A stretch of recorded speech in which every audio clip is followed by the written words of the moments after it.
and that's when I read, there's a poem by a poet called Jagit Singh, and it was called Death, etc., etc., and I started memorizing poetry then. But it was a private fascination. And so I grew up reading and memorizing poems for leisure. When I joined university in my third year, I met a poetry group called the Lantern Meet of Poets, and they used to write and perform poetry. And so that's when I started. Actually, I used to just read poetry, but when I joined the Lantern Meet, that's when I started writing and performing. Yeah. And Chris, I know you grew up in a musical family, but you decided not to go all academic on it. Tell me a little bit about that. I know the story, but I know y'all don't know the story. Well, I come from a family where almost all my siblings are teachers. My dad was a teacher, my mom was a teacher. However, my dad was he was a teacher in higher education, like university and stuff. He was a lecturer and stuff. So by the time that he was passing away in 1990, he worked for the music, for the Ministry of Education in the as a director of schools, a senior. What is that thing called? Wow. What do you say? No, I'm inspector of schools. Sorry. So I was influenced into music not by my dad or by my mom or the other teachers in the family, but by an older brother who was really into more pop music and stuff like that. So the guy used to come home with tapes and stuff. So I remember my first real experience listening to music was listening to Queen Latifah, and I was like, okay, it's a new sound that I've never heard before, and that sort of steered me in the direction of music production and pop music, so to speak. So that's how I got into music. Yeah. But then you came up with like Benga pop mix. Benga. Tell us a little bit about that, because that is actually fascinating, but it's also just danceable and yet still has that old school feel as well. Yeah. First of all, I really love African music, and obviously for Kenyan music, Benga is sort of what speaks to me the most. And by Benga, I mean just generally anything, Benga from Ukambani, from Lowland, from Central, all that is music that really fascinates me. And I also like pop music. I like house music. I like generally everything, hip hop, jazz, and all that stuff. So for me, I was really curious about what would happen if we created a sound that encompasses this local sound of ours. Because, like, I mean, when you go to any gigs here, you have to hear that guitar, the Lingala guitar, and that's the Benga sound. And I was also interested in fusing that with pop music, and pop music from all sorts of corners, you know, from hip hop to jazz, like I said, and house music. But house music is the music that I sort of leaned into at that particular point. So for me, it was about playing just the regular house music chords and then making the Benga guitar play the melodies, but within those house music chords, and I call that music Bengenge. Now, for me, I think it influenced a lot of musicians, because as musicians we get, or as artists, we get influenced by stuff that we hear or that we see, but sometimes we don't know that we're influenced by it. So later on, you do something else and somebody says, yeah, that sounds like what we had that day, and you're like, okay, you probably can't even remember that you listened to it. But I hear it in all Kenyan pop music now. Yes, I realized that. In fact, we were talking about that on Saturday. But I think perhaps a similar question to you. You are a writer as a poet, but you're also like a spoken word poet. How do you merge that? Because a lot of times spoken word poets will say stuff like, I don't read poetry, and so forth and so on. And then you have like the ones who write poetry say, oh, you know, I don't really perform, I'm not a performer. But you merge that. What led to that? Was that like no market, so therefore you were like, I'm just going to try pop? Well, first, I'm glad I joined the poetry group that I did, because by the time I joined them, there were already writers and performers. So at least every semester, from Makerere University, we go to the National Theatre and stage a show. So it was sort of a process. And I remember the director of the Uganda National Theatre, he's called the late Joseph Walukembe. He called us one time to his office and he said, "Here's what you guys are doing. See, you write, we see you write, and we see you perform. And that is different from what we've been having here. What we've been having here is poets who come to read, and not necessarily to read, and not necessarily to perform. And the fact is, since we were performing poetry, it was drawing audiences into the theatre. And so he made us realize that the reason why people are now enjoying poetry, even when we were not published, was because we were performing it. But then, as we were performing, we also realized that it's important for audiences to go away with the poetry. Because even if you go for a spoken word event and you like the poem that someone performs, how can you rephrase it? How can you go back to to refer to it if there is no text to it? So we decided to start performing at the National Theatre and at the same time availing our works to be consumed. And then what we realized is that even now for the poets who were not performers, they recognized the fact that there was an audience that loved and enjoyed poetry. In other words, there was a market for our poetry. But how to make it accessible to them, we realized that performance was key. So for me, in the process of growth, I realized that I began to appreciate the two as integral processes and not one different from the other. So that's how I took it up as a mantra, and even when I teach poetry, that's how I try to sell poetry for me. Poetry is both what's on the page and what's in the ear. Yeah. Fantastic. Perhaps to just go back to something Chris said, one of the things that Kagayi has been doing is he does this mentoring for high schools in Uganda, and kids who are interested in poetry in high school. And one of the things he did is they came up with a publication. And, so you're not just mentoring them, you're actually like bringing something. I'm curious, two questions from this. Yes. One, this is from Nabisunsa Girls School. But what about the boy child? Good question. Zooks, the truth is the girls' schools, I don't know how it happens, but have been more open to performance art, to integrate performance arts as part of their students' lifestyle, unlike the boys' schools.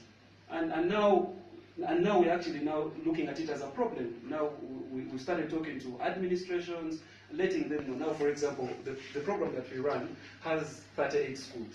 Of the 38 schools, 10 are girls' schools. The rest are mixed schools.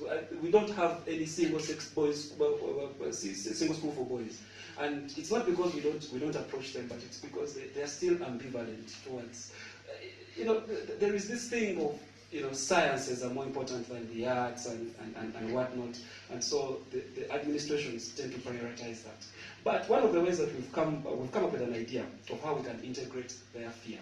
So next term, we're having a poetry competition that we've called the Science Poetry Slam.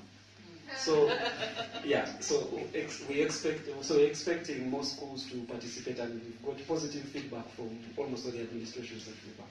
Fantastic. And what led you to do that? Why did you decide to do that? When I joined the Lantern Meet, it's when I noticed the potential that I had as a creative writer and as a performer. All my years in high school and how I viewed literature, it was always the one that was supposed to be read. And so there was a distance to it. And I realized that I was cheated as a student of literature. I wish I had been given the opportunity to realize that I don't have to be a lawyer, I could also be a writer. So my friends and I realized that this opportunity does not exist for us because no one has created such opportunities to. After you were already a lawyer. After already I was a lawyer. So my friends and I, that's when we started going to schools, and the idea was to encourage young people to let young people know that creative writing and performance are also professions that can be taken up. And well, I thought I'd do it for about 3 months, and then go back to my law practice and all. But then when we got there, for me, the school that I went to was Nairobi Girls' School. The talent, the passion that we found was blinding. And it was going to be ironic, because after 3 months, you've told them how important writing is and performance, and then you're telling them, I'm going to be a lawyer, bye-bye. So we figured that one of those we had to deal with the disillusionment was to find ways of keep going. But then I also realized that because I used to think that I could juggle both, try to be a lawyer and then try to be a performance poet, and then I recognized that I could not. I had to, if I wanted, under the conditions that we have in Uganda, where literature is not that popular and all, if I wanted poetry to be meaningful, not just to me, but to my society and my country, I had to give it my all. I had to find a way of making it work, because those are the narratives that we needed. I didn't know of any professional. In fact, I grew up thinking Goethe was dead. Oh wow. Yeah, I only met her, I think, when I was in 4th year at university. Susan Chiguli, Professor Tim, all these writers that we grew up reading in high school, we thought they were dead. And so when we recognized that they were alive, we asked ourselves, how is it that they are so disconnected from this generation? And that's when we realized that, if we don't want the other generation to think of us as dead, we have to keep a constant presence with them and keep working with them. And Chris, you have produced some big names in this country, and how was it working with them, and why is it that, this is crazy, why is it that, like, I know your music, in fact, Chris just got to know this on Saturday. So, what happened, this album, the Norfolk Hotel, it was, before I write any book, I need a soundtrack. And it was the soundtrack to London, Cape Town, Joburg. Like, it was this album that I had, like, on repeat the whole time. But the thing about it is, like, I was also surprised that people I know who absolutely love music don't know your work, but you've produced all this amazing people, and you've done all this amazing music as well. What are you doing wrong? Marketing plays a huge role in the dissemination of music.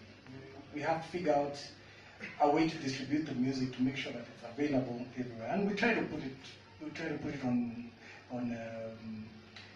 the digital platforms. Kenyans don't really go on those platforms to look for Kenyan music. They go there to look for Jay-Z and Beyonce, which is all right. But also, I think our mainstream media hasn't done very much to help. Thank you. I was coming to that. Take it all away. Our mainstream media hasn't done very much to help Kenyan products. I mean, now we see Kenyan TV shows beginning to pick up, and people are really watching them, and then even comedians recording themselves on their phones and putting on social media and becoming big names. That's really cool stuff. But music, we're still sort of fighting, because for some reason the majority of Kenyans think that Kenyan music is low quality or something. I don't know where they get that idea. And too often it's because they're not engaging with it, and they don't even know it, because I recently had a friend who sent me an invite, when there was the Kenya Open. Yeah. And they sent me an invite to Mafiki Zolo, who I like as a pop band, but I was like, I can't go when the headliner for Kenya Open is a South African, and I'm South African, I should be excited, but it didn't just work. So it's almost as if in the whole, there's a whole system where anything else is better than than local. So how do you change that narrative? What happens? Do we go over to radio stations and hold them hostage, or what happens? How do we work around that? First of all, we have to push like hell. We have to make sure that our music is available as much as we possibly can. We have to do as many shows as we possibly can. It's becoming a lot more expensive to put together a show. And that's why you find that a lot of artists are not, I mean, the artists that used to play a lot, for example, Adwar from say, and even here at Goethe, a lot of them have sort of cut down on the number of gigs that they play that are open to the public, and they play corporate events and all, but the public gigs are not really there that much anymore. But that's because of the cost. But I feel the government has a huge role to play in this, and I mean there are ways to hold them hostage. Like for example, I think the government could tell the radio stations, play all the music you want, play all the Jay-Z you want, just pay $5 for every time you play an international song, and pay 50 cents for every time you play a Kenyan song. I mean, in the beginning, they'll probably think, all right, let's play more Jay-Z because us guys, we are trying to target a certain kind of audience. But after a while, they'll just realize that the stations that are playing local music are getting a lot more attention than they are. Advertisers are moving to those stations, and even bars and clubs. If they do the same thing, I think it's just a matter of time, because the notion that that local music is low quality it's just in our minds, because every wedding we go to, we dance to Mugithi, which is local. We always dance to more local music in weddings than we do international music. So there's nothing wrong with it. If you listen to it long enough, it becomes the playing ground is the playing field is level. All the music is exactly the same. Music gives you the same feeling. Okay. I'd like to, these guys are going to jam again, but I would like to, does anybody have any questions to these two amazing artists, Kagayi and Chris? Any questions from the audience? Yes, Dr. Bobo. I just wanted to know if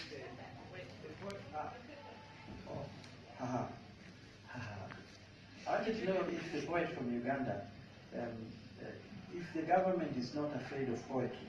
We see a lot of Bobby Wine being arrested and so on. He's a musician. Is the government of Uganda not interested in poets? Okay, well, not that you should be arrested. Well, yeah, the government is afraid. Stella Nyanzi is in jail because of a poem that she wrote. She's been on remand since November. Yeah, and I think yesterday the magistrate adjourned the case because the courtroom was dirty. Yeah, she turned up and said, no, we'll have this case another time. It's dirty. Last year, my friends and I had a poetry show at the Uganda National Theatre that was called Arrest the Poem, which we were supposed to have six shows, but after the first show it was stopped by the Uganda National Theatre because they felt it made them uncomfortable, and they didn't want us to be arrested and all that. So yeah, the government, the state is aware of the power that poets carry. The poets, we as the poets are here to create the en masse voice that can really rally the masses towards a certain cause, and that's why the government is just keeping a close eye on what we've done. I've been arrested before. I think in 2014, my friends and I were arrested for another show we had that was called Broken Voices of the Revolution. But then we were released because they figured we were just passionate poets, and and there was really not so much rabble rousing that was created by it. So essentially, when Kagayi gets Mandela-ized, you saw him here first. Any other questions before they continue? Yes. What inspires you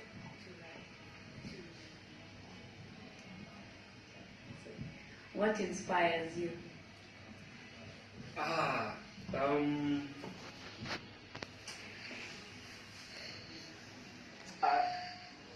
just want to see happy people. I want to see benevolent happiness in our people. Because even when we have been told that there is peace, there is calmness, there is progress, there is growth, underneath all this, there is a tension that keeps brooding amongst people, amongst ourselves. And so for me, what inspires me to write, to perform, to do everything is because I want us to see I want to feel genuine happiness, genuine honesty, genuine truth amongst ourselves. And I keep saying that, if we keep on being fake, then that's what we'll always be. That's what we'll always be. We'll never be real. And if we're never real, then we'll never grow. And then all the disintegration, all the corruption, all the disunity that exists will be perpetrated by our own dishonesty. So yeah, that's what inspires me. So you see, when I paired you with Chris, who is love, and you're protest, you see what happened? Yes. Yeah. Anyway, I don't want to take any much more time because this guy.